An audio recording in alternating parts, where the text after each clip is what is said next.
பிரியமானவர்களே, ஆண்டவராகிய இயேசு கிறிஸ்துவின் நாமத்தினாலே உங்கள் யாவரையும் அன்போடு கூட நான் வாழ்த்துகிறேன். ஆண்டவர் கிருபையாய் நமக்கு கொடுத்த இந்த புதிய நாளுக்காக முதலாவது நாம் ஆண்டவருக்கு நன்றி சொல்லுவோம்.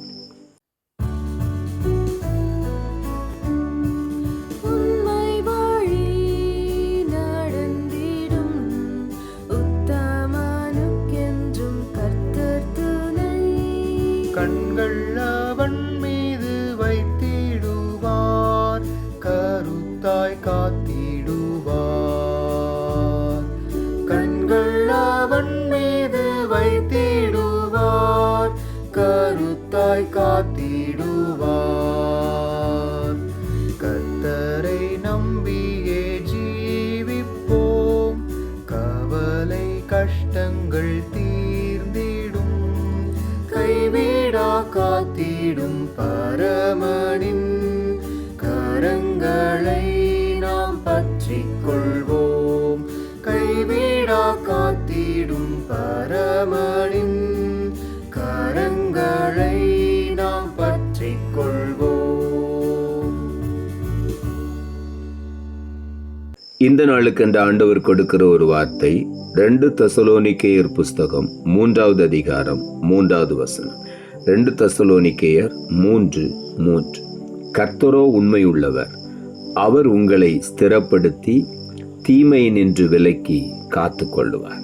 இந்த காலை வேளையிலே நம்முடைய தேவனாகிய கர்த்தர் உண்மையுள்ள தேவனாயிருக்கிறார். அவர் நம் ஒவ்வொருவரையும் இந்த காலை வேளையிலே ஸ்திரப்படுத்துவேன் என்று வாக்கு பண்ணுகிறார். மாத்திரமல்ல, எல்லா தீமையினின்றும் விலக்கி உங்களை காத்து கொள்ளுவேன் என்று ஆண்டவர் வாக்கு பண்ணுகிறார். ஆகவே உள்ளத்தின் ஆழத்திலிருந்து இந்த காலை வேளையில ஆண்டவருக்கு நாம் நன்றி சொல்லுவோம். அவர் உண்மையுள்ள தேவன். சங்கீதங்களின் புஸ்தகம் 100வது அதிகாரம் 5வது வசனம் சொல்லுகிறது, கர்த்தர் நல்லவர், அவருடைய கிருபை என்றென்றைக்கும், அவருடைய உண்மை தலைமுறை தலைமுறைக்கும் உள்ளது. இங்கே ஆண்டவருடைய வார்த்தை சொல்லுகிறது, கர்த்தருடைய உண்மை தலைமுறை தலைமுறைக்கும் நிலைத்து நிற்கக்கூடியது என்று ஆண்டவருடைய வார்த்தை சொல்லுகிறது. தலைமுறை தலைமுறைக்கும் அவருடைய உண்மை நம்மை தொடர்ந்து தாங்கிக் கொண்டு வருகிறது, நம்மை காத்து கொண்டு வருகிறது, நம்மை ஸ்திரப்படுத்துகிறது. அவர் உண்மை உள்ளவராயிருக்கிறார். சங்கீதங்களின் புஸ்தகம் 10வது அதிகாரம் 17ஆம் வசனம் சொல்லுகிறது, கர்த்தாவே, சிறுமைப்பட்டவருடைய வேண்டுதலை கேட்டிருக்கிறீர், அவர்கள் இருதயத்தை ஸ்திரப்படுத்துவேன். ஆண்டவர் இந்த காலை வேளையில ஒவ்வொருவரையும் ஸ்திரப்படுத்துகிற தேவனாயிருக்கிறார். சிறுமைப்படுத்தப்பட்ட ஒவ்வொருவருடைய விண்ணப்பத்தையும் ஆண்டவர் கேட்கிறார். அவர்களுடைய வேண்டுதலை ஆண்டவர் கவனித்து கேட்கிறார். ஆகவே இந்த காலை வேளையில ஒருவேளை பல விதங்களிலே நீங்கள் சிறுமைப்படுத்தப்பட்டிருக்கலாம், பல நபர்கள் மூலமாய் சிறுமைப்படுத்தப்பட்டிருக்கலாம். நீங்களே உங்களை குறித்து தாழ்வாய் நினைத்து உங்களையே உங்களுக்குள்ளே சிறுமைப்படுத்தி கொண்டே இருக்கலாம். காரணம், சில ஆசீர்வாதங்கள் கால தாமதமாகிறபடியினாலே, சில ஆசீர்வாதங்கள் எதிர்பார்த்த நேரத்திலே நடக்கவில்லை என்பதனாலே நாம் சிறுமைப்பட்டு நொறுங்கி போயிருக்கிறோம். இந்த காலை வேளையில நம்முடைய சிறுமையை கண்ணோக்கி பார்க்கிற தேவன், நம்மையே தாழ்வாய் நினைத்து நம்மையே நாம் சிறுமைப்படுத்தி கொண்டே இருக்கிறோமே, இந்த காலை வேளையிலே ஆண்டவர் அந்த சிறுமையை மாற்றி அவர் உங்களை ஸ்திரப்படுத்துவேன் என்று சொல்லுகிறார்.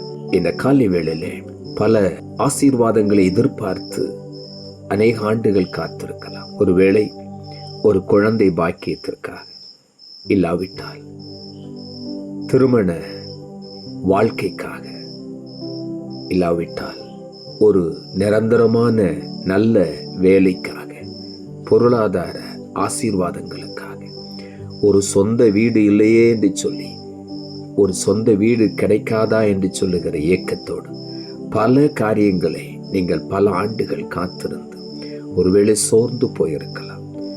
உங்களையே நீங்கள் சிறுமைப்படுத்தி, எனக்கு எந்த ஆசீர்வாதம் எப்படி கிடைக்கப் போகிறது, காலங்கள் கடிந்து விட்டது என்று ஒருவேளை நீங்கள் சோர்ந்து போயிருக்கலாம். இந்த காலை வேளையில ஆண்டவர் உங்களை ஸ்திரப்படுத்த போகிறார். இதுவரையிலும் நீங்கள் கடந்து வந்த பாதையை கர்த்தர் அறிந்திருக்கிறார். இன்றைக்கு உங்களுடைய வாழ்க்கையில் ஆண்டவர் உங்களை ஸ்திரப்படுத்துவார். என்னென்ன ஆசீர்வாதங்கள் தடைபட்டிருக்கிறதோ அந்த ஆசீர்வாதங்களை இன்றைக்கு ஆண்டவர் தந்து ஒவ்வொருவரையும் ஸ்திரப்படுத்துவார். சங்கீதங்களின் புஸ்தகம் 27 அதிகாரம் 14 சொல்லுகிறது, கர்த்தருக்கு காத்திரு, அவனின் இருதயத்தை ஸ்திரப்படுத்துவார். திடமனதாயிருந்து கர்த்தருக்கே காத்திரு. இந்த காலை வேளையிலே எவ்வளோ பொறுமையோடு காத்திருந்து விட்டோம். காலங்கள் கடந்து விட்டது. ஆனால் இன்றைக்கு ஆண்டவர் சொல்லுகிறார், உன்னை மறுபடியும் ஸ்திரப்படுத்துவேன். நான் உண்மையுள்ள தேவன் என்று ஆண்டவர் சொல்லுகிறார்.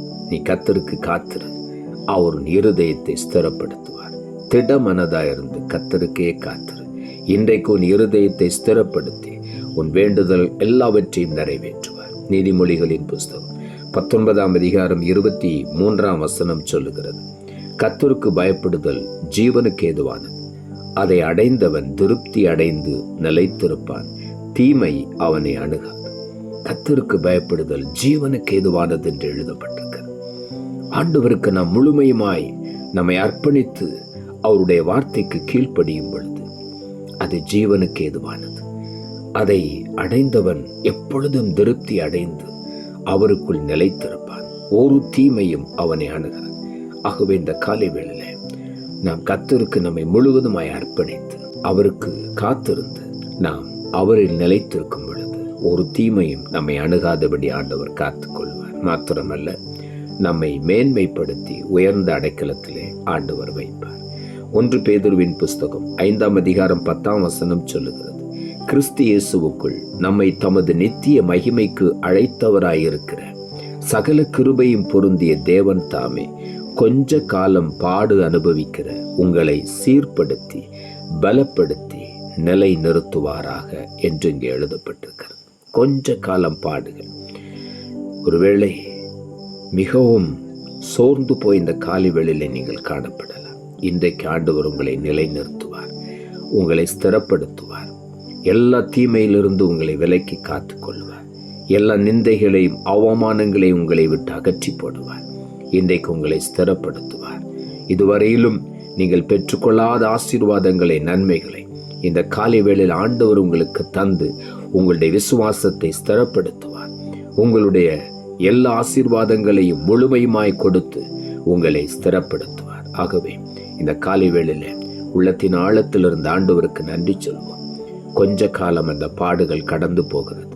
இன்றைக்கு கர்த்தர் சொல்லுகிறார், உங்களை சீர்படுத்தி பலப்படுத்தி உங்களை நான் நிலைநிறுத்துவேன், உங்களை நான் ஜீவனுள்ள சாட்சிகளாய் எழுப்பி நிறுத்துவேன். இன்றைக்கு எல்லா தடைப்பட்ட ஆசீர்வாதங்களையும் முழுமையுமாய் சுதந்திரித்துக் கொள்ளுங்கள் என்று ஆண்டவர் சொல்லுகிறார். உங்களை நான் பலப்படுத்துவேன், நிலைநிறுத்துவேன் என்று உள்ளத்தின் ஆழத்திலிருந்து ஆண்டவருக்கு நன்றி சொல்லுவோம். நாம் ஜெபிப்போம்.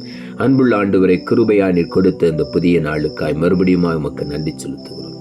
ஆண்டவர் கொடுத்த ஜீவனுள்ள வார்த்தைக்காக நன்றி. கர்த்தரோ உண்மையுள்ளவர், அவர் உங்களை ஸ்திரப்படுத்தி தீமை நின்று விலக்கி காத்துக் கொள்ளுவார் என்ற வார்த்தையை கொடுத்தேன். இந்த காலை வேளையில பல சூழ்நிலைகளில் தடுமாறி போயிருக்கிற ஒவ்வொருவரையும் ஆண்டவர் என்னென்ன ஆசீர்வாதங்களுக்காக இன்னும் எங்களுக்கு கிடைக்கவில்லையே என்று சொல்லி பல விதங்களில் சோர்ந்து போய் தடுமாறி இருக்கிற ஒவ்வொருவரையும் இந்த காலை வேளையில நீ ஸ்திரப்படுத்தி எல்லா தீமைக்கு விலக்கி அவர்களை பாதுகாத்து அவர்களுக்கு வரவேண்டிய எல்லா ஆசீர்வாதங்களையும், நன்மைகளையும், சுதந்திரங்களையும் பெற்றுக்கொண்டு ஆண்டவருக்கு மகிமையான சாட்சியை எழும்பி பிரகாசிக்க உதவிச்சு. நீர் அப்படி செய்கிறபடியினால் உமக்கு நன்றி தாழ்த்துகிறோம். இரட்சகர் இயேசுவின் நாமத்தில் ஜெபிக்கிறோம் நல்ல பிதாவே, ஆமென்.